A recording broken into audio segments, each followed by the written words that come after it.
என் நெஞ்சில் குடியிருக்கும்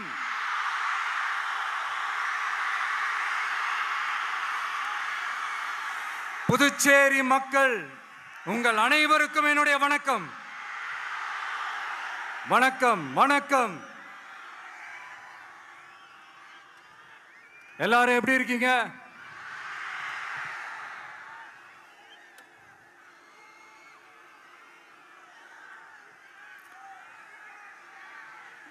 இந்த ஒன்றிய அரசுக்கு தான்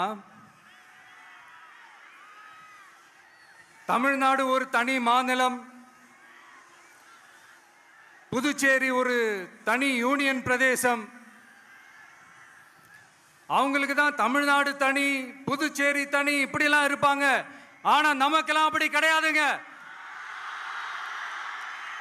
நாமெல்லாம் வேறு வேறு கிடையாது. நாம் எல்லாரும் ஒண்ணுதான்.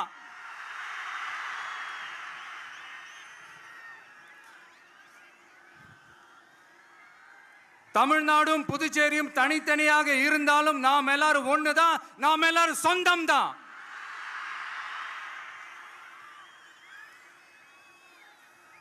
வேற வேற வீட்டுல, வேற வேற ஊர்ல, வேற நாட்டுல, வேற ஸ்டேட்ல இருக்கிறதுனால நாம் எல்லாரும் சொந்தங்கள் இல்லைன்னு ஆயிட முடியுமா?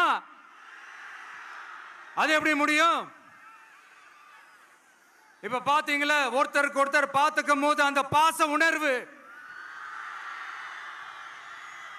அதுதாங்க, அது மட்டும்தான். அது இருந்துட்டாலே போதும், வேற எதுவுமே தேவையில்லை.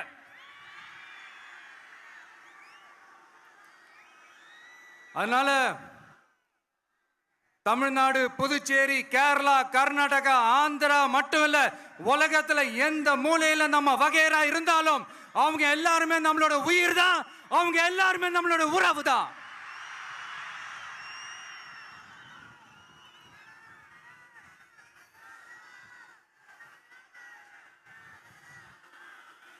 புதுச்சேரினாலே உடனே ஞாபகத்துக்கு வர்றது மணக்குள விநாயகர், அரவிந்தர் ஆசிரமம், வில்லியனூர் மாதான் சொல்லி இவங்க எல்லாரும் ஞாபகத்தில் வருவாங்க. அது மட்டும் இல்ல, மகாகவி பாரதியார் அவர்கள் இருந்த மண், பாவேந்தர் பாரதிதாசன் அவர்கள் பிறந்த மண். அது மாதிரி இன்னும் சிறப்புகளை அடுக்கிக்கிட்டே போலாம். ஆனா அரசியல்னு வந்துட்டா ஒரு முக்கியமான விஷயத்தை பத்தி நம்ம சொல்லி ஆகணும். 1977ல புரட்சி தலைவர் எம்ஜிஆர் அவர்கள் தமிழ்நாட்டில் ஆட்சி அமைச்சாங்க. ஆனா அதுக்கு முன்னாடியே 1974லயே இங்க புதுச்சேரியில அவங்களோட ஆட்சி அமைஞ்சது.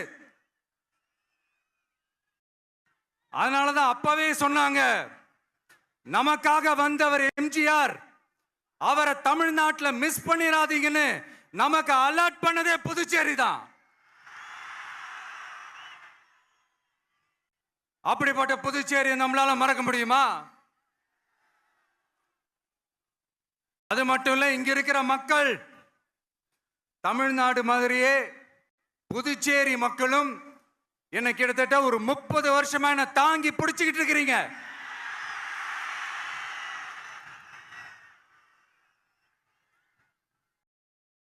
அதனால இந்த விஜய் தமிழ்நாட்டுக்கு மட்டும்தான் குரல் கொடுப்பான்னு நினைக்காதீங்க. அப்படி பண்ணாத தவறு.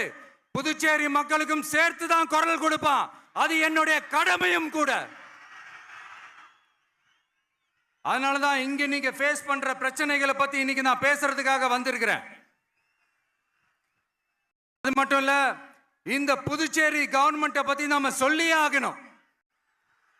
இது டெஃபினட்டா தமிழ்நாட்டில் இருக்கிற மாதிரி நம்ம திமுக கவர்மெண்ட் மாதிரி கிடையவே கிடையாது.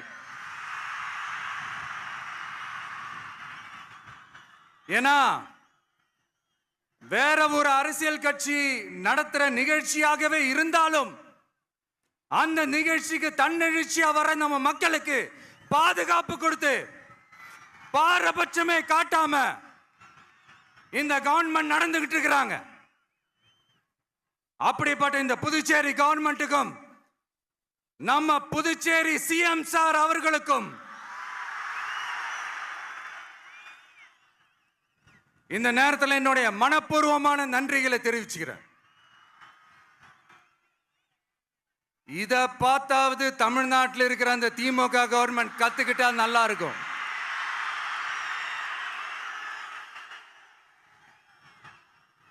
ஆனா அவங்க கத்துக்க மாட்டாங்க. பரவாயில்ல, வரப்போற எலெக்ஷன்ல 100% கத்துக்குவாங்க.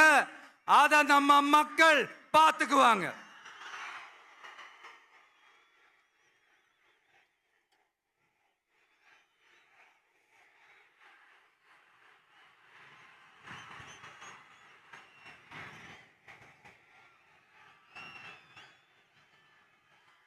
புதுச்சேரியில் இருக்கிற கவர்மெண்டோட கூட்டணி ஆட்சியில இருந்தாலும் புதுச்சேரிய ஒன்றிய அரசு எதிலையுமே கண்டுக்கல் என்றது புதுச்சேரி மக்களான உங்களுக்கு நல்லாவே தெரியும். மாநில அந்தஸ்து கோரிக்கையை மட்டுமா கண்டுக்கல, இங்க வளர்ச்சி ஏற்படவும் துணை நிக்கவே இல்லைன்னு கேள்விப்படுறோம். இந்த புதுச்சேரிக்கு இன்னும் மாநில அந்தஸ்து கொடுக்கல. மாநில அந்தஸ்து வேணும்னு கேட்டு பல முறை சட்டசபையில தீர்மானம் போட்டு ஒன்றிய அரசுக்கு அனுப்பி வச்சுக்கிட்டே இருக்கிறாங்க. இந்த வருஷம் கூட மார்ச் மாசம் 27ஆம் தேதி 2025 அன்னைக்கு ஒரு தீர்மானம் போட்டாங்க. அது மாநில அந்தஸ்து வேணும்னு கேட்டு ஒன்றிய அரசுக்கு அனுப்புற 16வது தீர்மானம். புதுச்சேரி காரைக்கால் பகுதிகளில் மூடப்பட்ட 5 மில்கள், பல்வேறு தொழிற்சாலைகளை மீண்டும் திறக்கிறதுக்கு இதுவரைக்கும் ஒரு துரும்ப கூட கிள்ளி போடல. பல்லாயிரக்கணக்கான இளைஞர்களோட வேலை வாய்ப்புக்காக எதையுமே செய்யல. இங்க ஒரு ஐடி கம்பெனி உருவாகணும்ன்றது எண்ணமே இல்லை. அதை பத்தி யார் பேசினாலும் அது அவங்க காதல விழவே விழல. இங்க ஒரு அமைச்சரை ஊழல் குற்றச்சாட்டுல பதவி விட்டு நீக்கப்பட்டு அந்த இடத்துக்கு இன்னொருத்தரை நியமிச்சு 200 நாள் ஆச்சு. இன்னும் அவருக்கு ஒரு இலாக்காவே தரல.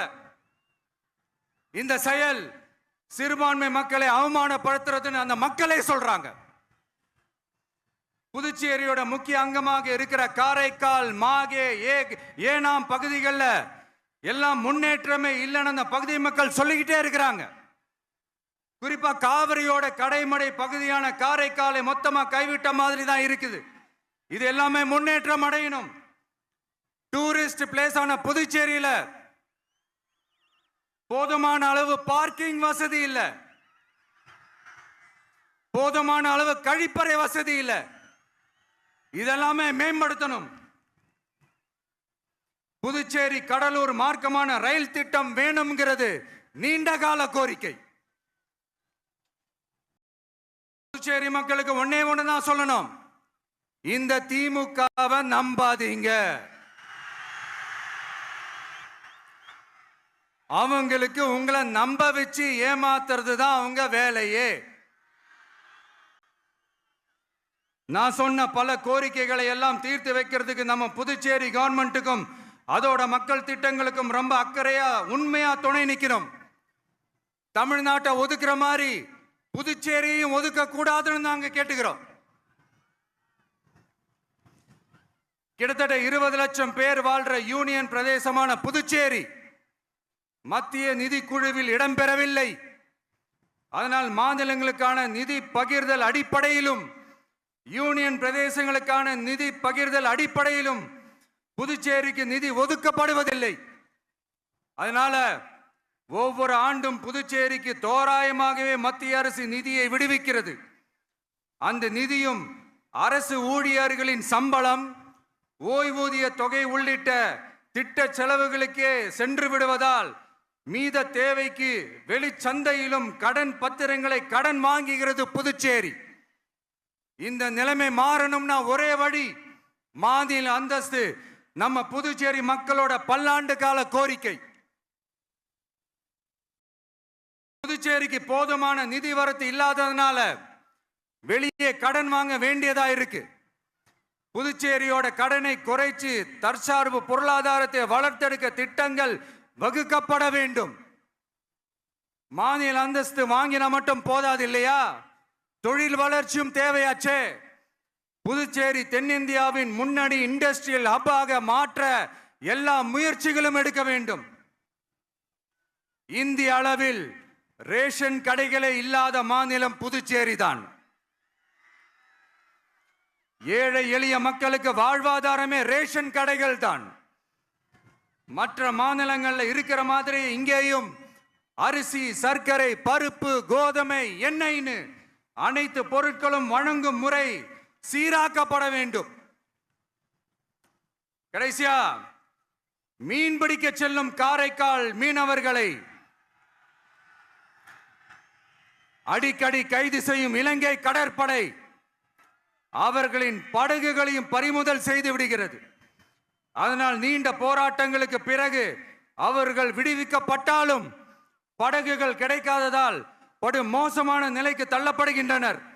இந்த நிலை மாற வேண்டும். நான் மறுபடியும் சொல்றேன், இந்த விஜய் புதுச்சேரி மக்களுக்காகவும் எப்பவும் துணை நிற்பான்.